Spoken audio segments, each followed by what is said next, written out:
ഇല്ല, ഞാൻ അങ്ങനെ ഒരു കത്ത് എഴുതിയിട്ടില്ല. അല്ലെങ്കിൽ തന്നെ ഇങ്ങനെ ഒരു കത്ത് എഴുതാനും ഒരുപാട് തിരക്കുള്ള ഒരാളെ വീട്ടിൽ വിളിച്ചു വരുത്തുവാനും ഞാൻ ആര്? പ്രത്യേകിച്ച് ഒരു ശത്രുവായ ഞാൻ. പ്ലീസ്, അതിലേക്കൊന്നും ഇപ്പൊ കിടക്കണ്ട. വിധി നമ്മെ ഒരുപാട് അകറ്റിയിട്ടുണ്ട്. അതിലൊരു പക്ഷേ നമ്മുടെ ആദർശങ്ങൾക്ക് പങ്കുണ്ടാവാം, ഈ സമൂഹത്തിന് പങ്കുണ്ടാവാം. എന്നിട്ടും ചതിക്കാൻ കരുക്കളൊരുക്കി കാത്തിരിക്കുകയാണ് ഇപ്പോഴും ചിലർ. അതിന്റെ സാക്ഷ്യപത്രമാണ് ഈ കത്ത്. ജീവിച്ചിട്ടില്ല ഞാൻ. ജയിച്ചും തോറ്റും പിടിച്ചിറക്കി ആദർശത്തെ മുറുകെ പിടിച്ചുകൊണ്ടുള്ളൊരു പടയോട്ടം. തിരിഞ്ഞു നോക്കുമ്പോ ജീവിതം മാത്രം.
സത്യമാണെന്നറിയില്ല. ഇന്നലെ രാത്രി മന്ത്രി അബ്ദുൾ റഹീം സാറ് രഹസ്യമായി വീട്ടിൽ വന്നതായിട്ടാണ് ഇവിടെയൊക്കെ സംസാരം. അങ്ങനെ സംസാരം എന്താണ് കുഴപ്പം?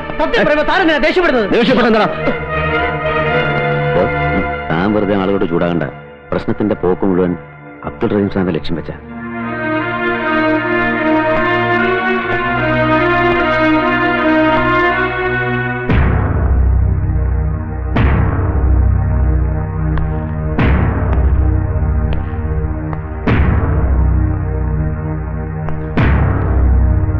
സൂക്ഷിച്ചു നോക്കുമോനെ. ഈ ഫോട്ടോയിൽ കാണുന്ന സാറ് തന്നെയല്ലേ ആന്റിയെ കാണാൻ അവിടെ വന്നത്? അതെ. വേറെ ആരും അവിടെ വന്നിട്ടില്ലല്ലോ. ഇല്ല. അയാൾ വന്നെന്തോ ആന്റിയോട് ചൂടായി സംസാരിച്ചു അല്ലേ മോനെ? മോൻ പറഞ്ഞു. ഇത് കൊച്ചുകുട്ടിയല്ലേ സാർ, അവർ തമ്മിൽ സംസാരിക്കുന്നിടയ്ക്ക് ഉറങ്ങിപ്പോയിന്ന് ഈ കുട്ടി തന്നെ പറഞ്ഞില്ലേ സാർ? മിസ്റ്റർ രാമേന്ദ്രൻ, ക്രൈംബ്രാഞ്ചിന് കൈമാറിയ ഒരു കേസാണിത്. പിന്നെ നിങ്ങളെയൊക്കെ വിളിപ്പിച്ചത് സംഭവങ്ങളുടെ പ്രീവിയസ് പൊസിഷൻ എന്തായിരുന്നു അറിയാനാ, അല്ലാതെ ആരോടൊക്കെ എന്തൊക്കെ ചോദിക്കണം, എങ്ങനെ അന്വേഷിക്കണം എന്നുള്ള ബുദ്ധി പറഞ്ഞു തരാൻ വേണ്ടിയല്ല. സാർ 4ാം ക്ലാസ്സിൽ പഠിക്കുന്ന ഒരു കുട്ടിയാണത്. നിങ്ങൾ എന്തിനാ എമോഷണൽ ആകണം മിസ്റ്റർ? ഇമോഷണൽ ആവും സർ.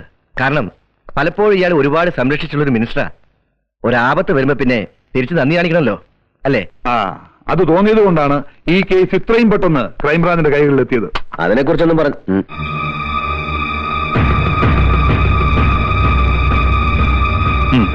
സർ,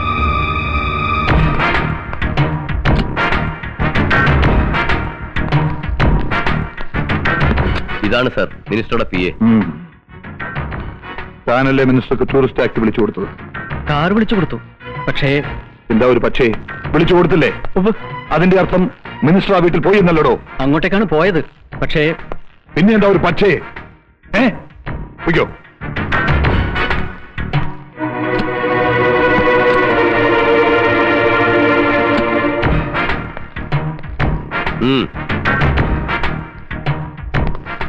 തന്റെ വണ്ടിയിലാണ് മന്ത്രി അശ്വതിയുടെ വീട്ടിലേക്ക് പോയത്. അതെ. താനാണ് തിരിച്ചു കൊണ്ടുവന്നതും. അതെ. പോയ പോലെയല്ല മന്ത്രി തിരിച്ചു വന്നത്, അല്ലേ? അദ്ദേഹം ആകെ പരിഭ്രമിച്ചിരുന്നു. വല്ലാത്തൊരു ഭാവമായിരുന്നു മന്ത്രിയുടെ മുഖത്ത്. പൊയ്ക്കോ.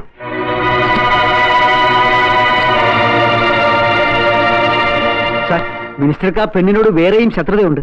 അദ്ദേഹത്തിനെതിരെ പ്രകടനം നയിക്കുക, പരസ്യമായി വെല്ലുവിളി നടത്തുക, അതും പഴയ കാമുകി. അല്ലായിരുന്നെങ്കിൽ ഒരിക്കലും അസമയത്ത്, അതും മറ്റാരെയും കൂടാതെ അദ്ദേഹം അവിടെ പോകുമായിരുന്നില്ല. അതെ, മിനിസ്റ്റർ ആയതിന്റെ പേരിൽ സംശയിക്കപ്പെടുന്ന ഒരാളെ ചോദ്യം ചെയ്യാതെ വിടുന്നതും ശരിയല്ല. സാർ പ്ലീസ്, ഇതിന്റെ പിന്നിൽ പ്രവർത്തിച്ചിരിക്കുന്നത് മുഴുവൻ ദേശദ്രോഹികളാണ് സാർ. മറ്റു പല കുറ്റങ്ങളും പുറത്തു കൊണ്ടുവരാതിരിക്കാനും പലരെയും നിശബ്ദരാക്കാനും വേണ്ടി മനഃപൂർവ്വം കളിച്ച കളിയാണ് സാർ. ഷടാപ്പ്! താൻ ആരാടോ ഇതൊക്കെ ചോദിക്കാൻ? കാക്കി കുപ്പായം അണിയിച്ച് എല്ലാവരെയും രക്ഷിക്കാൻ വേണ്ടി ദൈവം ഭൂമിയിലേക്ക് ഇറക്കി വിട്ട ദൈവപുത്രന. ബാക്കിയുള്ളവരൊക്കെ മണ്ടന്മാരല്ലേ? പാതിരാത്രി നേരത്ത് അംഗരക്ഷകനെയും ഔദ്യോഗിക വാഹനം ഉപേക്ഷിച്ച് മന്ത്രി ആ പെണ്ണിന്റെ വീട്ടിലേക്ക് പോയത് ശൃംഗരിക്കാനല്ലേ? സാർ ഇറങ്ങി പോണം mister. I say you get out man.